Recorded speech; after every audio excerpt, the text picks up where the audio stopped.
दोस्तों, यह बिहार स्पेशल की किताब है और आइए इसे बिना देरी किए हुए कंटिन्यू करते हैं। असहयोग आंदोलन और बिहार, यही टॉपिक आज शुरू करनी थी। कल इसके पीछे तक यानी कि खिलाफत आंदोलन हम लोगों ने पढ़ा था। आगे की जर्नी असहयोग आंदोलन है।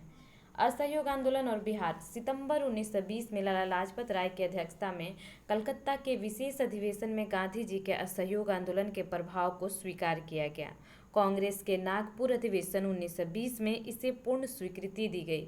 बिहार में इससे पूर्व बिहार प्रांतीय सम्मेलन के 12वें अधिवेशन भागलपुर में राजेंद्र प्रसाद की अध्यक्षता में असहयोग पर बल दिया। नवंबर 1920 ईस्वी में शाहाबाद के नशाबंदी आंदोलन शुरू किया गया।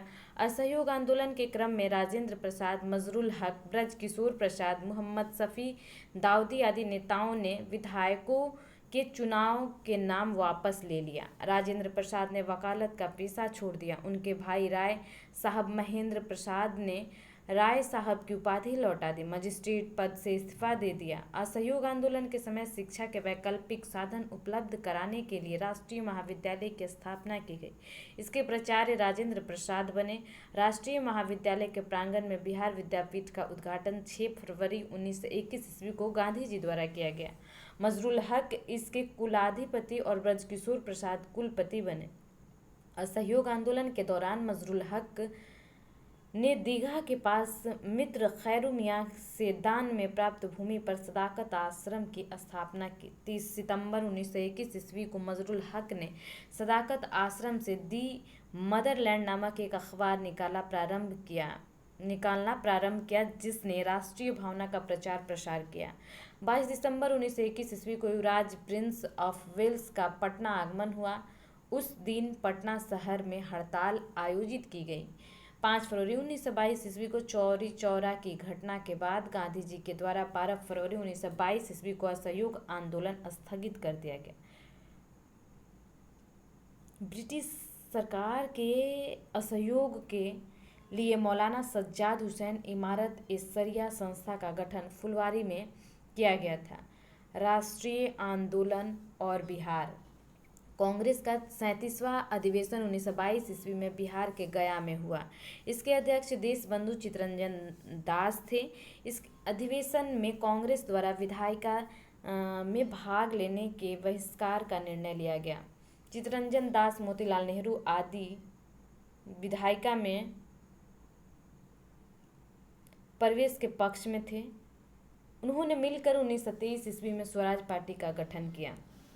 बिहार में फरवरी 1923 ईस्वी में स्वराज पार्टी का गठन हुआ। श्री कृष्ण सिंह इसके प्रमुख नेता थे। बिहार में स्वराज पार्टी के प्रथम अध्यक्ष श्री नारायण प्रसाद एवं सचिव अब्दुल बारी थे।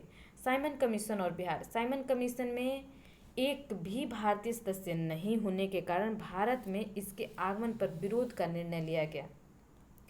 1928 ईस्वी में साइमन कमीशन का भारत में आगमन हुआ। यह आयोग भारत में मॉन्टेग्यू ट्रांसपोर्ट सुधारों 1919 की जांच के उद्देश्य से आया था। राष्ट्रीय स्तर पर लाला लाजपत राय के नेतृत्व में विरोध प्रदर्शन किया गया। वहीं बिहार में साइमन कमीशन 12 दिसंबर 1928 को पटना आया।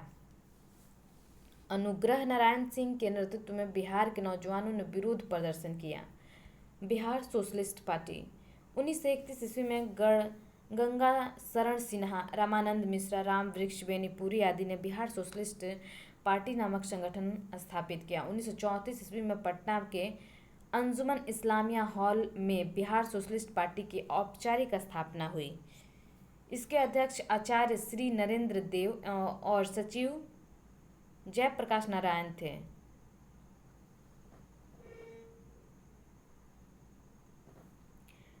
इसके अन्य सदस्यों में राम वृक्ष बेनीपुरी, गंगा शरण सिन्हा, अब्दुल बारी, योगेंद्र शुक्ल आदि थे।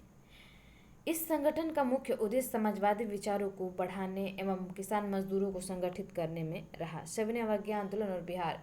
कांग्रेस के लाहौर अधिवेशन 1929 ईस्वी में पूर्ण स्वराज के साथ सविनय अवज्ञा आंदोलन का प्रस्ताव पारित हुआ। प्रस्ताव के अनुरूप 26 जनवरी 1930 ईस्वी को बिहार सहित संपूर्ण भारत के स्वाधीनता दिवस उत्साह पूर्वक मनाया गया। गांधी जी ने 12 मार्च 1930 ईस्वी को दांडी यात्रा प्रारंभ की। 6 अप्रैल 1930 ईस्वी को दांडी में नमक कानून का उल्लंघन कर सत्याग्रह आरंभ कर दिया। बिहार में नमक सत्याग्रह का आरंभ 15 अप्रैल को चंपारण और सारण जिला में नमकीन मिट्टी से नमक बनाकर किया।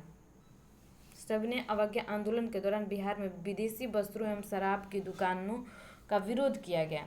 मई 1930 में स्वदेशी लीग की स्थापना हुई, जिसके अध्यक्ष सर अली इमाम थे। इस आंदोलन के दौरान छपरा जेल के कैदियों ने विदेशी वस्त्रों का बहिष्कार किया और नंगी हड़ताल शुरू की। सविनय अवज्ञा आंदोलन के दौरान बिहार में चौकीदारी कर बंद करने के लिए आंदोलन चलाया गया। सारण, चंपारण, शाहाबाद, पूर्णिया, मुंगेर, पटना आदि में चौकीदार कर बंद कर दिया गया।